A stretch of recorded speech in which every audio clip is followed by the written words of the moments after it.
My name is Jacob, and I am a Norse pagan. And this is episode number 3 of this Seeking Wisdom series. And today, we're going to be exploring the Norns, the Weavers of Fate, or perhaps they're the Carvers of Fate. So there's a lot of really interesting things I discovered, because the Norns are something that I think a lot of us know about. When we first start getting into this, we hear the whispers of the Norns because it's a very popular thing to say, like, oh, our fate is decided, or the Norns have weaved our fate, or that we know the day of our death. And there's a lot of mythology around the Norns themselves already. Now, with the other videos in this series, I went back to the sources. I started with the Poetic Edda, and I started working my way through, secondary sources, eventually to others, that have talked about it, to find out what we actually know.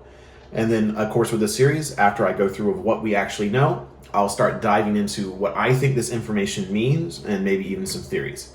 I did post on my Instagram today when I started filming and when I started finishing my notes that I think I've discovered quite an interesting possibility for what the Norns are, or at least who the Norns are. So I'm going to be sharing with that. Now, naturally, that's going to be in my opinion section. I do not have the credentials to completely rewrite the information we have, but I think I have a compelling argument. It's at least interesting, and I hope you enjoy it.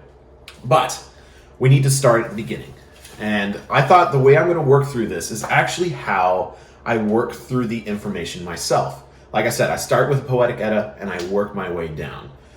So the sources we are going to be using today, so we are going to be using the Poetic Edda. Of course, we're going to be using Myths and Symbols in Pagan Europe, H.R. Ellis Davison, and of course Jackson Crawford is my Poetic Edda. Then we have the Norse Myths, A Guide to Gods and Heroes by Caroline Larrington. I know I recommended this in the past. This one's heavy. Norse Mythology. This is Helen Gerber. I recommended this in the past as well, mostly because it's a beautiful book. And then the surprising one, which I didn't think I was going to use, is Norse Myths, and this one's written by Martin Daughtry. And I think I recommended this in my second series on books. So yeah, we're going to be working through those sources. I have notes and highlighted, and let me go through the information I was able to find in the order I found it, because in the order I found it is actually quite interesting. Before we get started, coffee. All right, so when we look into our history, into our religion, we have to think about the pre-Christian sources. So, of course, the Poetic Edda is the main one we go to. And the Norns are very loosely mentioned in many stories, but the most influential story is from the Voluspa, which is where we seem to get a lot of our, our religious mythos. And that's true. The Voluspa and the Havamal are very big from what a lot of our religious ideas come from. So, from stanzas 19 to 20 in the Voluspa, here's what we know of the Norns. I know an ash tree named Yggdrasil, a high tree speckled with white clay. Dewdrops fall from it upon the valleys. It stands forever green above earth's well. 3 wise women live there, by the well under that tree. Earth is named one, another is Verthandi, the third is named Skuld. They carve men's fates, they determine destiny's laws. They choose the lifespan of every human child and know how each life will end. And that's it. And that's the primary information we get from the Poetic Edda. It's not a lot, and that's kind of the thing that I've found in this series as I've been been researching, is a lot of the information we have, there's just not a lot of it. There's not a lot of first-hand sources. Naturally, there is artifacts as well that we get some information from, and of course, the archaeological evidence we have. But far as the Norns, that is the main source of information we have. Now, what we need to kind of dive into is the names of the Norns, because this is something that a lot of their information comes from. So Jackson Crawford, of course, has a much better pronunciation and a deep dive into the names and their original meanings. But what I have, so we have Earth, which is what once was, is the general Old Norse definition of Earth. And then you have Verthandi, which is what is coming. And then you have Skuld, which is what shall come. So those are your 3 Norns. And essentially, in a very basic sense, It is past, present, and future. So with those three things, so we can, kind of, go into, a little bit of deep dive. It shows that there are three individual beings that are the Norns, and each one governs a different aspect of our histories, of our entire lives. Now, of course, this wasn't a lot of information, and there's not a lot we can, it's like I knew more. It's like the Norns have to have more information than that, right? So that's when I started going into my next sources. So, of course, I love Myths and Symbols in Pagan Europe. If you haven't picked this up, please do. It is my favorite book. It really is. So, the section on the Norns here, just took off my glasses for no reason, but it kind of starts drawing connections. And this is what I started seeing, is connections with the Norns and other entities within the Norse faith, and at least pre-Christian Norse faith. All right, so this is on page 96, Myths and Symbols, Pagan Europe. The Scandinavian Valkyrie is clearly a complex figure. Valkyries are seen in the poems as attendants of the god Odin and denizens of Valhalla, sent out to do his will and to apportion victory or defeat in battle as he has decreed. They are associated to some extent with swan maidens and may have links with spirit wives of shamans in northern Eurasia, who help and protect their human husbands and do battle with hostile spirits on their behalf, as well as helping them on their journeys to the other world. Another link is with shield maidens, women in Norse sources who wear armor and fight alongside men. Another is with seeresses who predict the future destiny of children, and with Norns, supernatural women who weave fates of young heroes. A name given to one of the Norns is Skuld, which is found in the list of named Valkyries. And I actually did check up that poem. Skuld is listed in the name of Valkyries. So this is where I started drawing some, connections. So we have this huge paragraph that is talking about the Norns, but in addition to the Valkyries and the seeresses and the shield maidens, so all these female entities are all kind of mixed together in the same idea. So the only other mentioning of the Norns within this book is talking about the origins of their names, which I already kind of went into a little bit, but it does also bring up the fact that Skuld's name is reference to a debt that must be collected.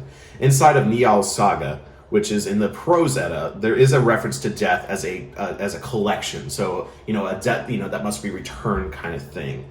But the most interesting thing in this section, it does talk about something, it's in the Volus, but it talks about, carving the lives of men. It doesn't say anything about weaving a web. And this, didn't really sit with me because I'm like, I hear all the time about weaving a web, but yet here it has the actual Old North, which is skaru askidu, which just means to cut on wood. So the Norns cut on wood the lives of men.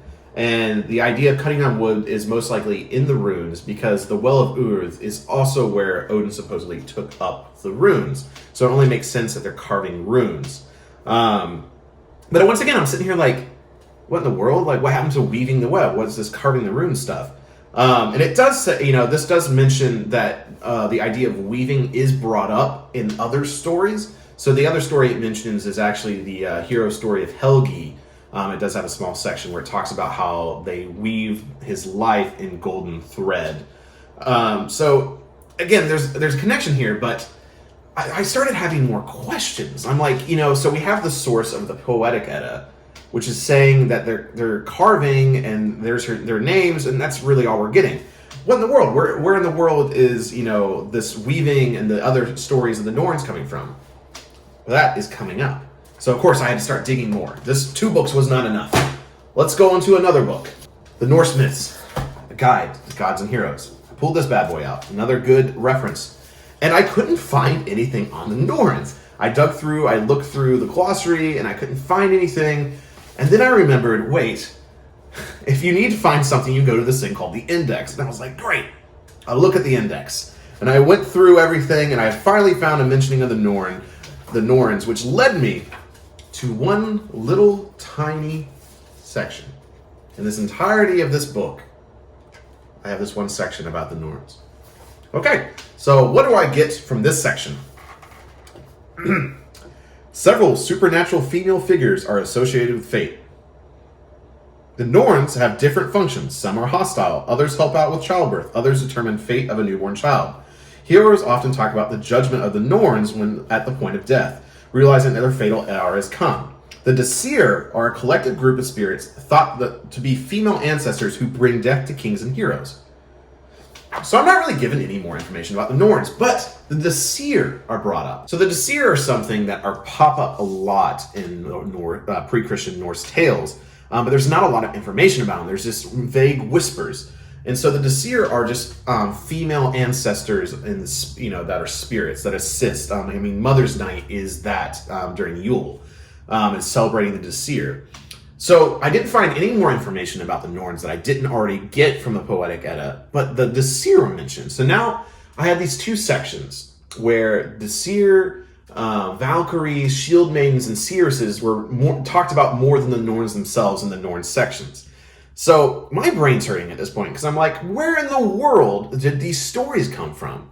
Where in the world did these stories of the Norns that I've heard for so long, the weaving of webs and all this stuff, and I felt like there was more information. I need another source. And so I pull out Tales of Norse Mythology. And I'm like, give me more information about the Norns. Yes, please. So, isn't this book pretty though? I love this book. It's so pretty. Oh man, look at this. There's a couple pages of the Norns. In fact, they have their own chapter. Chapter 17 is all about the Norns. Yes. Okay, so here's the information we get from them. There were 3 sisters. Oh, they're sisters. Probably descendants of the giant Norvi. Oh, haven't heard that before. Who sprang from Not, or night. As soon as the Golden Age was ended, and sin began to steal even into the heavenly homes of Asgard, the Norns made their appearance under the great Ash Yggdrasil. Where in the world does it talk about sin in Norse mythos and Norse religion? Oh, okay. Well, that's more information than I had before. And then it kind of goes into their names and whatnot. Some authorities further state the Norns kept watch over golden apples which hung on the branches of the Tree of Life. Experience and knowledge that give experience and knowledge, allowing none but Idun to pick the fruit. Oh, that's more information than I knew. The Norns also fed and tenderly cared for 2 swans which swam over the mirror-like surface of Urther Fountain. Oh, that's more information than I knew too. Wow, look at all this information I'm finding. If you haven't detected my sarcasm yet. At times it is said the Norns clothed themselves with swan plumage to visit the earth, or sported like mermaids along the coast in various lakes and rivers, appearing to mortals from time to time to foretell the future or give them sage advice. Man, I'm getting so much more information than the Poetic Edda and the other trusted sources I use. Bizarre. Great. A section called the Norns Web. This is what I've been searching for. What's this carving and weaving? The Norns sometimes wove webs so large that while one of the weavers stood on a high mountain in the extreme east, another faded far out into the western sea. Wow, this idea of the weaving web is coming up. And it kind of goes into, more dramatic things about weaving the web. And then it actually gives a full appearance and what they look like. Whoa! Urd appeared very old and decrepit, continually looking backward, as if absorbed in contemplating past events and people. Vthandi, the second sister, young, active, and fearless, looked straight before her with Skal, the type of the future, was generally represented as closely veiled, with head turned in the direction opposite to where Urd was gazing, and holding a book or scroll which had not yet been opened or unrolled. And then it kind of goes into Valkyries. Again, we start going into Valkyries. But I'm like, man, where did all this information come from that I've not found in any other sources besides this? And then I realized, because I looked slightly to the left, I'll put it on the screen as well. But there's this picture here that has everything it talked about in the picture. Has the swans. The swans are in there. They has the old age, the looks, the scrolls. It's got everything. So I started doing some research on this painting or drawing. It's called the Norns. It's by a man. I haven't found his first name, but his name is Ironberg. And I did find it, and I'll post it up here. So this picture was made in 1901. And this picture is probably one of the most popular to show the Norns. And this is where we run into our problems. And this is my warning that I found, and why I've done the video in this way, because you need to be careful about where you get your information. Because basically everything that this that this entire chapter is said is a lie, is not true, because it's all based from this picture. Almost everything that it gathered is from this picture and from this era, because this picture was made in the Romantic era when people were making very romantic and grandiose paintings and drawings of the Norse gods. And this is where a lot of our art comes from that we see the gods depicted in. And all of it is very Greek revival. You know, of course, in the picture, you can see the influences of the Greek. But the most important influence from the Greek is the fates, which are also wise women that weave the fates of men. And just to confirm that, I have one more source. In Norse myths, you go in here, and I'll just read you the section. It's on page 32 of this book. The Norns were 3 mystical women, in many ways similar to the Greek fates. However, although like the fates, they were connected with destiny of every living thing, the Norns inscribed the destiny of each creature upon the trunk of Yggdrasil. But mortals did have some ability to alter their fate. The carvings could be rewritten depending on the actions of the subject.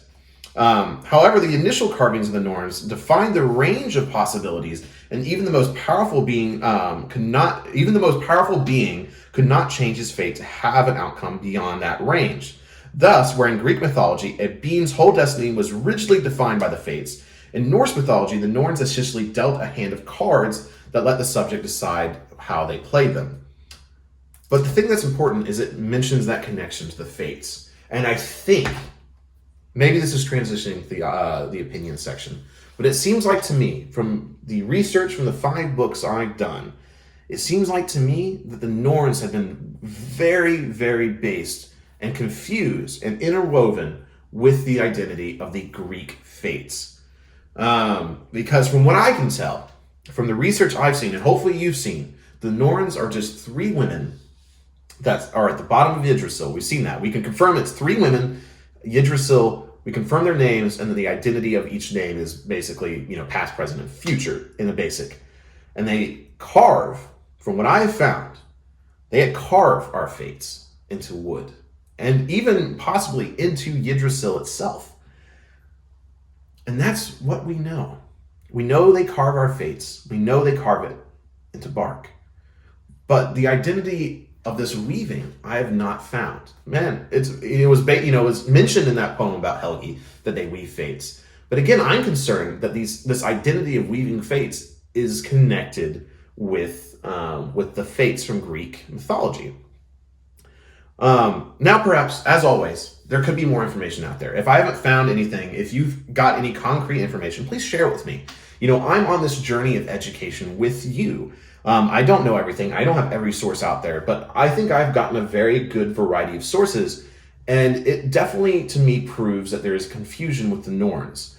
But let's move outside and kind of talk about this and break this down a little bit more. Okay, so let's break this down, because this was really hard research to do, because I don't want to rattle any cages. When I was coming into this, I had a prescribed notion of what the Norns were, who they were.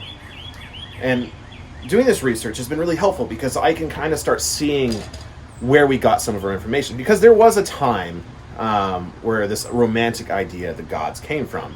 And this is where a lot of misconceptions started happening, such as this is when they changed Hel's name to Hela and things like that. They started adding all these useless letters and changing the names and going to the Old English, because this is when the first true after the 1400s, when Snorri wrote his book and the Codex Regius came about.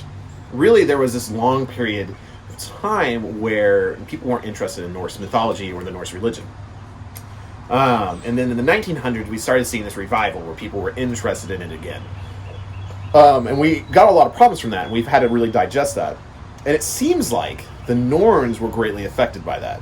When we actually look at the ancient evidence we have, when we actually look at, the true sources, we don't have a lot about the Norns, which is kind of true of a lot of our information, because we just don't have a lot of knowledge. And from the knowledge that I could find, it's very basic.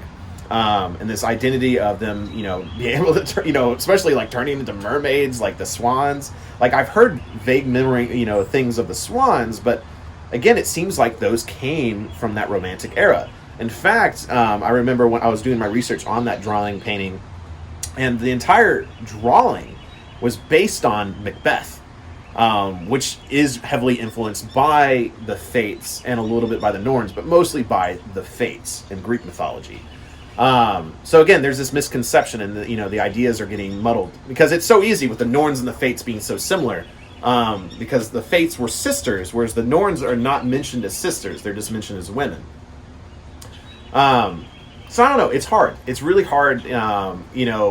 We can curse as many people as we want to curse, but we just don't have that much information on a lot of our faith. Now, with the Norns, we can talk about fate a little bit and what fate is, because no matter what, they still determine our fate. And I think if you follow this path, the idea of destiny and fate is not alien to you. We just kind of accept that our lives are on this way. And it's not even acceptance. It's like you experience fate and destiny all the time. And I think that's one of the things that draws us to this religion is, you'll just be going about your day and you'll meet somebody or you'll have an experience and you're like, this was fated. This moment was meant to happen to guide me on my path. And it's not like you don't feel like, when you have this moment of fate, or at least me, I've never felt like, oh, my life's not in my control now. Because when a moment of fate happens, I'm like, yes, I'm on the right path. I'm on the path I'm supposed to be on. And that's cool. And that's a really good feeling because it means like you're reaching your full potential. And that's how I interpret it. And I even said in my afterlife video that, you're promised two things in life. You're only guaranteed two things, life and death. It's up to you to determine what you do the time in between. And this kind of goes with the idea of the Norns. If they're saying on this day, you're going to die, okay, great. What do you do with the time before then? Because we're all going to die. No, as far as we know, every human ever born before us ever has died. It's just a part of life. And the Norns are just a part of that cycle of destiny. And it does seem like that something's guiding us. If you're on this path, I know you feel it too. I know you feel that your life is on a path. And when you get closer to the path you're supposed to be on, it feels amazing. Now, I did mention at the start of this video, I think I uncovered something a little bit. Besides the fact that a lot of our identity of the Norns is very misconstrued. I did stumble on something. Again, this is my opinion. I have an art history degree. So that gives me a little credibility, right? But what I've found is something that maybe you've drawn to too, because the way I was going through that information. But the Norns are so closely linked with the Seerses of Midgard, with the Disir, and with the Valkyries. It seems like that's a very connective thing.